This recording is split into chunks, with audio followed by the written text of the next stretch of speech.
और अब बात महाराष्ट्र की। महाराष्ट्र का महासंग्राम, जिसमें अब सिर्फ 3 दिन बाकी हैं। 20 तारीख को, 20 नवंबर को महाराष्ट्र की सभी 288 सीटों पर एक साथ मतदान होना है।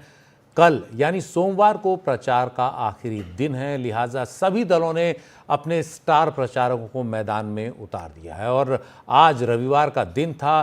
पूरे राज्य में जगह जगह स्टार प्रचारकों की रैली हुई। महाविकास अघाड़ी और महायुति के बीच लगातार जुबानी जंग तेज हुई। आज मुख्यमंत्री एकनाथ शिंदे और उत्तर प्रदेश के मुख्यमंत्री योगी आदित्यनाथ, कांग्रेस की नेता प्रियंका गांधी, सबने रैलियां की। नंदुरबार में मुख्यमंत्री एकनाथ शिंदे ने कहा कि किसानों और महिलाओं के लिए हमारी योजनाओं से जनता बहुत खुश है। कोल्हापुर और पुणे की रैली में योगी आदित्यनाथ महाविकास अघाड़ी पर बरसे। कहा कि पूरा देश महाराष्ट्र का कृतज्ञ भाव से सम्मान करता है, क्योंकि ये वही महाराष्ट्र है जहां से हिंदवी स्वराज के संस्थापक छत्रपति शिवाजी महाराज ने दिखाया था कि स्वराज की स्थापना कैसे की जानी चाहिए। और उधर प्रियंका गांधी आज गढ़चिरौली में थीं। उन्होंने कहा कि मोदी सरकार में किसानों को नुकसान हुआ है, युवाओं को नुकसान हुआ है, महिलाओं को नुकसान हुआ है, उद्योगों को नुकसान हुआ है, तो सभी ने मिलकर एक दूसरे पर निशाने साधे। कल आखिरी दिन है प्रचार का, और ये जो एक दूसरे को निशाना बनाने का दौर है, कल और भी तेज होगा।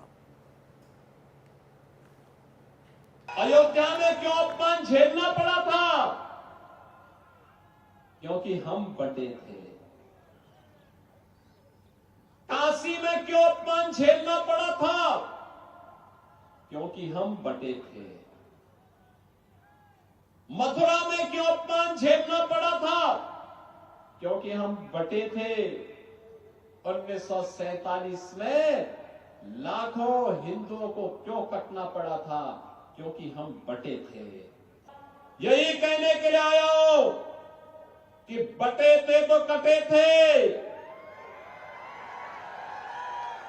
अब बटेंगे नहीं तो कटेंगे भी। एक रहेंगे, सेफ रहेंगे। एक तरफ भारत को जोड़ने वाली ताकतें महायुति गठबंधन के साथ, एक भारत श्रेष्ठ भारत के रूप में, और दूसरी ओर महाअघाड़ी के रूप में महाअनाड़ी गठबंधन। ये महाअनाड़ी इसलिए है, न नीति है, न नियत है, और न निर्णय लेने की सामर्थ्य ही। इनका नारा भी है सबका साथ, लेकिन परिवार का विकास। बड़े बड़े नेता आते हैं भाजपा के, शिवाजी महाराज जी का नाम लेते हैं, बातें बहुत बड़ी बड़ी करते हैं, साथ साथ शिवाजी महाराज जी का अपमान भी हो रहा है।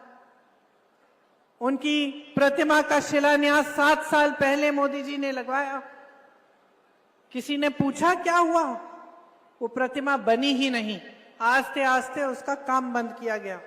सिंधुदुर्ग की जो प्रतिमा बनी, उसकी हालत देखिए, दह गई। इतना भ्रष्टाचार था कि उसके बनाने में भी भ्रष्टाचार किया।